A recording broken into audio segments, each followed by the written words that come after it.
আপনার short video থেকে 3 থেকে 4টে ভিউজ আসে, তাহলে এতদিন পর আপনি একটা ঠিক ভিডিওতে ক্লিক করেছেন। আজ আমি আপনাকে এমন 5টা টিপস দিতে চলেছি যেগুলো অ্যাপ্লাই করার পর আপনার চ্যানেলের রিচ রাতারাতি বদলে যাবে।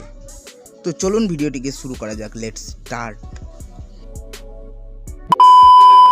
টিপস নাম্বার 1, আপনার চ্যানেল যদি 2019 সাল বা 2020 সালের প্রথম দিকে হয়ে থাকে তাহলে আপনার চ্যানেলে শর্ট ভিডিও আপলোড না করাই ভালো।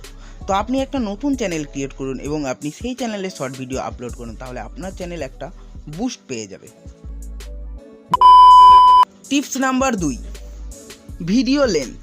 আপনার ভিডিও লেন্থ সবসময় 20 থেকে 25 সেকেন্ডের মধ্যেই রাখবেন।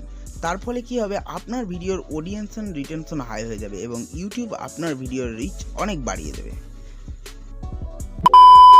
টিপস নাম্বার 3, আপনারা আপনাদের শর্ট ভিডিও এডিট করার সময় ভিডিওর টাইটেলটা ভিডিওর উপরের অংশে এবং নিচের অংশে লিখে দেবেন।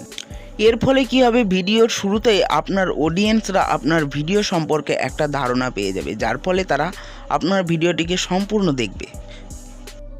টিপস নাম্বার 4, আপনাকে আপনার ভিডিওতে hashtag shorts, hashtag YT shorts, hashtag YouTube shorts, hashtag short video, hashtag viral video, এই 5টি হ্যাশট্যাগ সহ আপনাদের ভিডিও রিলেটেড আপনাকে আরও কিছু হ্যাশট্যাগ ইউজ করতে হবে। টিপস নাম্বার 5, আপনাকে দিনে অন্তত 3 থেকে 5টা শর্ট ভিডিও আপলোড করতেই হবে।